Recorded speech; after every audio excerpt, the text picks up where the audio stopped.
¿Y cuál es? Decías que hay un error grave que se suele cometer, que es tratarlo como si fuese una fobia. Ujú. ¿Cuál es el tratamiento para la misofonía? Pues el tratamiento para la misofonía realmente, como decía antes, tiene también múltiples factores en los que intervenir. Voy a intentar ser un poco breve, pero bueno, tú me dices si me, Nada, si me no, excedo. extiéndete lo que consideres. Vale, pues para trabajar la misofonía al final, el objetivo último es conseguir que mi sistema nervioso no se active ante estos estímulos, es decir, conseguir manejar esa hiperactivación ante ciertos sonidos. Para ello tenemos, vamos a decir, dos ramas en las que intervenir. Por un lado, se trabaja directamente con la misofonía y por otra parte también es fundamental trabajar con las variables, con los esquemas de funcionamiento de la persona en general. ¿Por qué? Porque, como decía, si soy una persona tendente a funcionar con una mayor hiperactivación, con una mayor tensión, está más presente en mí el estrés o la frustración, voy a ser una persona también más reactiva. Por un lado, voy a estar más alerta, voy a ser más reactiva, voy a poder tolerar, manejar menos ciertos estímulos que yo considere inadecuados, aunque en ese momento yo no sepa que los estoy considerando inadecuados. O voy a estar más reactivo porque no tengo el control tampoco de lo que estoy sintiendo y eso me frustra mucho y todavía pues me desespero todavía más. Entonces, si yo soy una persona que normalmente funciona así en general en la vida, va a ser muy complicado que yo pueda manejar los episodios de misofonía. De hecho, en la mayor parte de personas con miso vemos que hay una especial sensibilidad ante las injusticias que se ve en su día en general, conduciendo, por Ujú, ejemplo, a la hora de ir por la calle, mientras vas caminando y 2 personas justo que se paran en medio, en una cola, cuando se cuelan. Esto nos molesta a todos, yo creo. ujú, sí. Pero una persona con misofonía es consciente de igual yo tengo una reacción un poquito más elevada que cualquier otra persona que es capaz de decir: "Pues bueno, no pasa nada, sorteo a la persona que se queda en medio de la calle y oye, ya está, y sigo con mi vida". Como que, reacciono de una manera más intensa ante estas situaciones que considero que no son adecuadas y además a veces, esto entra también en conflicto porque yo soy una persona especialmente considerada con los otros, desde Ujú, personas de, pues es que yo siempre estoy pendiente de comer con la boca cerrada, yo siempre estoy pendiente de si estoy en mi casa, pues, por ejemplo, no poner la tele, bajar la tele a X horas, o bueno, pues que tengo mucha consideración para los demás y estoy muy pendiente de todo el mundo. Entonces, que haya esa asimetría con otras personas es todavía más frustrante y me hace entenderlo menos. Entonces, por todos estos motivos, hay que trabajar a la par. Como yo digo, el cerebro no funciona por departamentos estancos.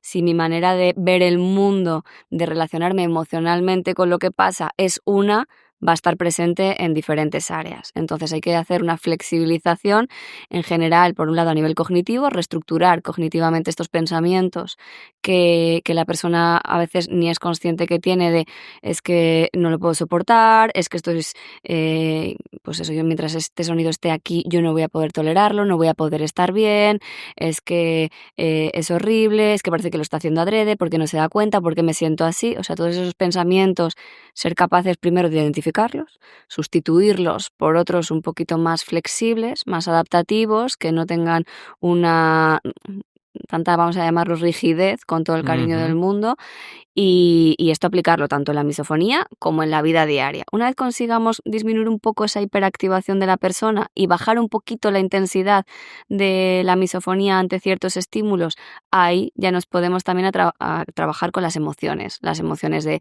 la ira, a veces también de la ansiedad que se siente en ese momento, porque ahí, como decía, ya puedes pensar. Ujú. Ahí ya puedes adquirir recursos y aplicarlos. Si eso está desbocado, desmedido, no puedes hacer nada. Un ejemplo que pongo, que creo que se entiende bien, es, vamos a imaginarnos un termómetro. Si yo funciono normalmente, vamos a poner ya una temperatura un poco elevada, 37,5, viene la misofonía, me sube a 38,5, 39. Evidentemente esto supone un impacto, pero yo todavía puedo pensar. Todavía puedo pues, tener la suficiente lucidez como para aplicar lo que yo sé que me viene bien. Sin embargo, si yo funciono ya a unos niveles de 38, 39 en general en mi vida, viene la misofonía, me sube a 40, ahí empiezas a delirar. Ahí ya, por mucho que intentes, tu emoción vamos, te ha invadido, Ujú. estás inundado, ahí no puedes hacer nada. Entonces, primero hay que bajar esa activación con los pensamientos, trabajar con las emociones, trabajar también con entrenamiento atencional. No sé si estarás de acuerdo conmigo en el que el momento en el que percibes ese sonido, sientes que no te puedes desenganchar ya, que es que tu cerebro constantemente está ahí, escuchando, monitorizando. Sí, suelo decir que es como si tú tuvieses un modulador de volumen y esos sonidos los subieses el volumen y bajases el volumen de lo demás. Es decir, pues si son unos murmullos, a lo mejor esos murmullos son en un bar donde hay jaleo. Y dejas de escuchar el jaleo, que si lo mides, los decibelios son mucho mayores, y escuchas mucho más el murmullo o ese ruido que te moleste. Es como una especie de la luz que llevaban los mineros antes, que alumbra solamente a eso y el resto de cosas quedan más apagadas. Esto también se entrena. La idea es subir un poco la luz general, la luz ambiente, y poder llevar tu atención hacia otros estímulos que estén alrededor, ayudando así a que esa reacción emocional no se vaya retroalimentando cada vez más y que no estemos monitorizando constantemente ese sonido. Pero para eso, repito, hay que tener una activación más baja, si no mi cerebro me va a decir, sí, hombre, tú estás intentando pasar desapercibido este sonido cuando es la mayor de las amenazas. A tu cerebro le importa que sobrevivas. Si tu cerebro percibe eso como algo, como el mayor de los ataques, no se va a descolgar de él. Entonces también se entrena la atención y poco a poco, cuando ya tienes todos estos recursos, toda esta mochila y más, porque también hay una parte de evaluar a la persona con misofonía y qué cosas pueden estar aquí interfiriendo en que la maneje, y en cada persona pues puede haber diferencias. Una vez tengamos toda esta mochila llena, ya llevamos un poco a la persona a acercarse al sonido, pero no desde un ¡ala! Escucha y ya está. Exponte. Exacto, exponte con las manos atadas y simplemente escuchando. Esto es, una tortura para una persona con misofonía, sino vamos a tratar de escucharlo primero de una manera controlada, pues bien sea por un audio, por un vídeo de YouTube, porque grabes a alguien o porque esa persona lo pueda hacer, pero que tú más o menos sientas que tienes el control de en algún momento decir, mira, pues ya me estoy agobiando y hasta aquí. Poco a poco vamos entrenando y comprobando que mi reacción emocional puede ser sustituida por otra y descondicionando este estímulo como el ataque que ha supuesto. Es decir, que mi cerebro vaya teniendo experiencias distintas ante el mismo sonido y que poquito a poco, a base de esa reexperimentación, vaya disminuyendo pues toda ese botón de alarma que pulsaba antes.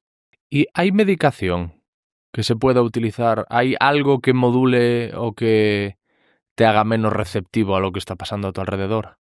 Las personas que vienen con medicación por haber acudido al psiquiatra normalmente son medicaciones que se usan para el trastorno obsesivo compulsivo o para la ansiedad en general. O sea, son medicaciones genéricas. No hay una medicación creada específicamente para disminuir la reactividad ante determinados estímulos por el momento. Hay investigaciones sobre la mesa. De hecho, la misofonía está creciendo en cuanto al interés por la comunidad científica. Entonces, quizás no tardamos en conseguirlo. Pero, ¿y cuando se utiliza ese tratamiento que tú estás diciendo, funciona? No mucho. No, claro. no. Las personas normalmente dicen, bueno, pues puedo estar más tranquilo, más tranquila en general, puedo tener menos ansiedad, pero es escuchar ese sonido y la reacción sigue siendo la misma. Normalmente no. Quizás te pueda ayudar porque al final si regula tu estado anímico, como decías, si existe una menor hiperactivación en general en tu vida, el estado de ánimo influye mucho en cuando percibes ese sonido, cómo lo puedes manejar y cómo reaccionas, cuál es la intensidad de la reacción. Entonces, al regular ese estado de ánimo puede ayudarte a que no estés pues tan reactivo ante esos sonidos. Pero en la mayoría de los casos, la verdad es que, o al menos es un poco lo que nos dice nuestra experiencia, no.